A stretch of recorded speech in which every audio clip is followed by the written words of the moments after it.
বহু নাম বাতিল যুবসাথী প্রকল্প থেকে। টাকা পাবেন না আর অনেকেই। কাদের নাম বাতিল? চলুন সেই বিষয়টি আজকের এই ভিডিওতে জেনে নেওয়ার চেষ্টা করি।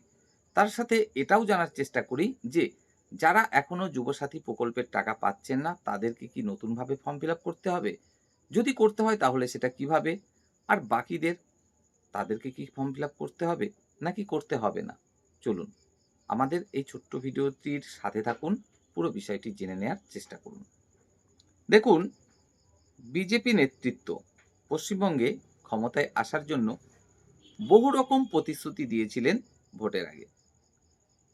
অবশেষে মানুষজন অর্থাৎ ভোটাররা তারা সেই প্রতিশ্রুতিগুলোকে পছন্দও করেছে এবং বিজেপিকে একচেটিয়াভাবে বলতে গেলে ভোটও দিয়েছে। এবং সেই কারণেই পশ্চিমবঙ্গে ক্ষমতার পালাবদল হয়েছে, এসেছে বিজেপি সরকার। বিজেপি সরকার ক্ষমতায় আসতেই সাথে সাথেই একদম সময় নষ্ট না করেই তারা কিন্তু তাদের প্রতিশ্রুতি মতো কাজও অলরেডি শুরু করে দিয়েছেন। একদম সময় কিন্তু তারা নষ্ট করেননি। যেদিন সরকার গঠন হলো ঠিক তার দুদিনের মাথায় কিন্তু বিভিন্ন প্রতিশ্রুতি মতো কাজও শুরু করে দিয়েছেন। যেমন লক্ষ্মীর ভাণ্ডার, যেটা অন্নপূর্ণা ভাণ্ডার হতে চলেছে। পরিষ্কার বিষয়টি জানিয়ে দিয়েছেন লক্ষ্মীর ভাণ্ডার যে অন্নপূর্ণা ভাণ্ডার হতে চলেছে এবং কবে থেকে টাকা পাওয়া যাবে, কত টাকা পাওয়া যাবে, কাদের ফর্ম ফিল আপ করতে হবে, কারা টাকা পাবে না পাবে। ঠিক তেমনি যুবসাথী প্রকল্প এই সম্পর্কেও কিন্তু গুরুত্বপূর্ণ পদক্ষেপ গ্রহণ করেছে পশ্চিমবঙ্গ সরকার। পরিষ্কার এখানে জানিয়ে দেওয়া হয়েছে যে এই প্রকল্প থেকে বহু ক্যান্ডিডেট কিন্তু আর টাকা পাবেন না, তাদের নাম কিন্তু বাতিল করা হতে চলেছে। তো কাদের নাম বাতিল করা হতে চলেছে? দেখুন, আপনি যদি অবৈধ ক্যান্ডিডেট হন, আপনি যদি প্রকৃত ভারতীয় না হন, তাহলে না, আপনি কিন্তু আর এই প্রকল্পের টাকা পাবেন না। যুবসাথী প্রকল্প নাম হতে চলেছে যুব শক্তি প্রকল্প। সেখানে ১,৫০০-এর বদলে আগামী মাস থেকেই অর্থাৎ জুন মাস থেকেই আপনারা পেতে চলেছেন মাসে ৩,০০০ টাকা করে। কিন্তু শুধুমাত্র তারাই পাবেন এই প্রকল্পের সুবিধা বা এই প্রকল্পের যে মাসিক ৩,০০০ টাকা সেটা। যারা একদম বৈধ ক্যান্ডিডেট অর্থাৎ যারা ভারতীয় শুধুমাত্র তারাই পাবেন।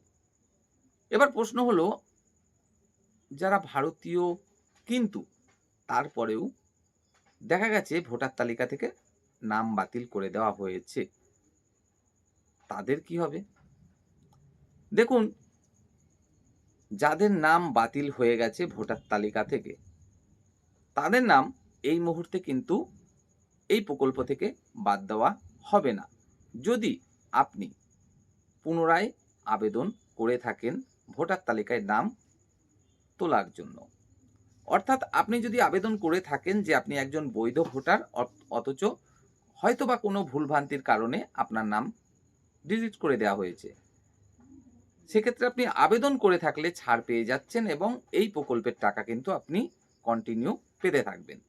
যদি এমনটা হয়ে থাকে যে আপনি সত্যিই একজন ভারতীয় এবং আপনার নাম ভোটার তালিকা থেকে ডিলিট করে দেওয়া হয়েছে, হয়তোবা আপনার কোনো ভুল নেই, তারপরেও যেভাবেই হোক বাতিল হয়ে গেছে আপনার নাম এবং আপনি পুনরায় ভোটার তালিকায় নাম তোলার জন্য আর কোনো আবেদনই করেননি, সেক্ষেত্রে কিন্তু অবশ্যই আপনার নামও এই প্রকল্প থেকে বাদ দিয়ে দেওয়া হতে চলেছে।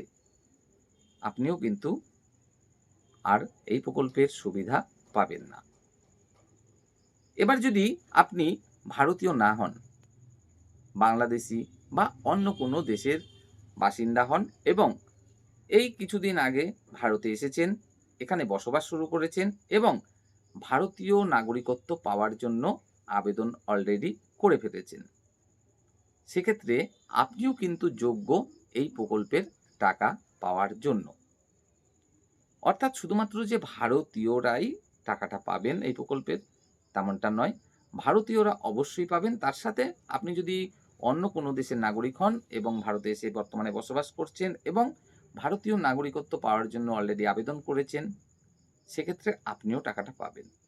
তবে যদি আপনি ভারতীয় নাগরিক হয়েও থাকেন এবং আপনার নাম ভোটার তালিকা থেকে ডিলিট হয়ে যেয়ে থাকে এবং আপনি যদি পুনরায় নামটি তোলার জন্য আবেদন না করে থাকেন, সেক্ষেত্রে আপনি ভারতীয় হওয়ার পরেও কিন্তু এই প্রকল্পের সুবিধা আগামী মাস থেকে আর পাবেন না।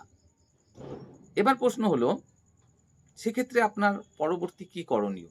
অবশ্যই পরবর্তী সময়ে আপনাকে কিন্তু ভোটার তালিকায় নাম তুলতে হবে, যেভাবেই হোক। ভোটার তালিকায় নাম তুলতেই হবে।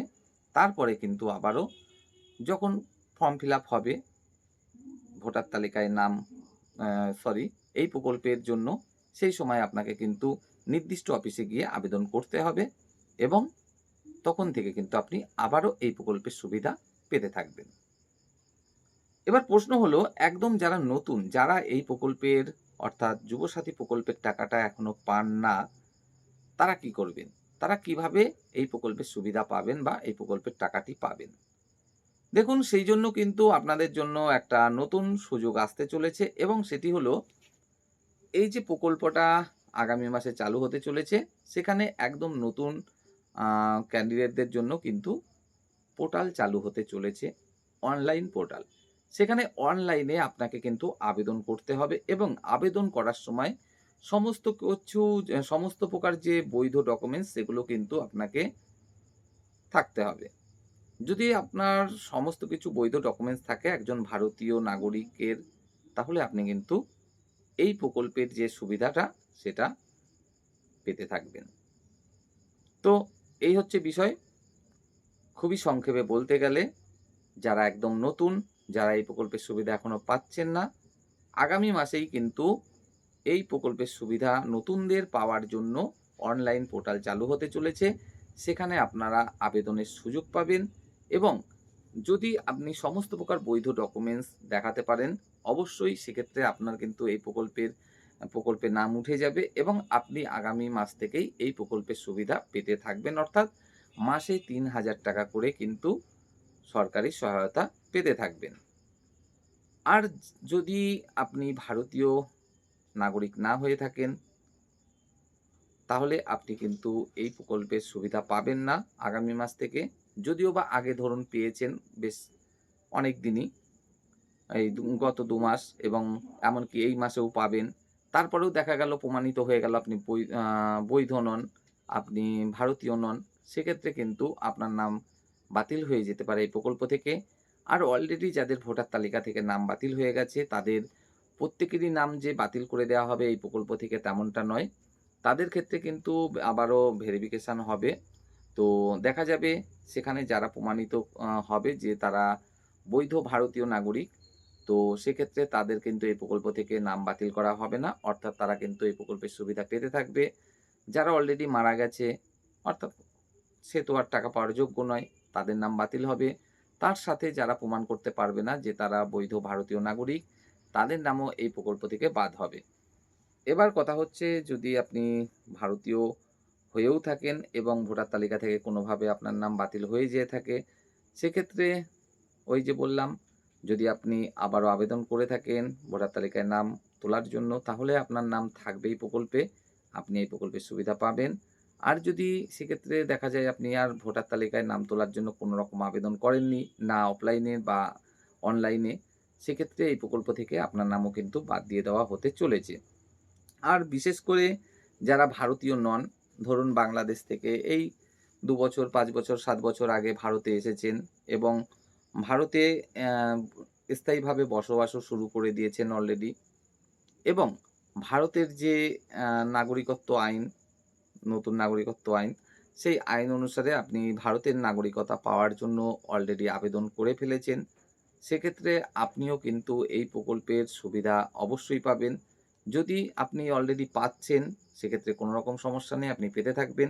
আর যদি আপনি এখনো না পেয়ে থাকেন, আপনি নতুনভাবে আবেদন করতে পারেন এই প্রকল্পের সুবিধা পাওয়ার জন্য এবং আপনি কিন্তু এই প্রকল্পের সুবিধাটা আগামী মাস থেকেই তাহলে পেয়ে যাবেন। তো এই হচ্ছে সারমর্ম। তো দেখা হবে এর পরের কোনো গুরুত্বপূর্ণ ভিডিওতে। তত সময় আপনারা সকলেই ভালো থাকবেন, সুস্থ থাকবেন। আর অবশ্যই অন্যান্যদের জন্য ভিডিওটি শেয়ার করবেন।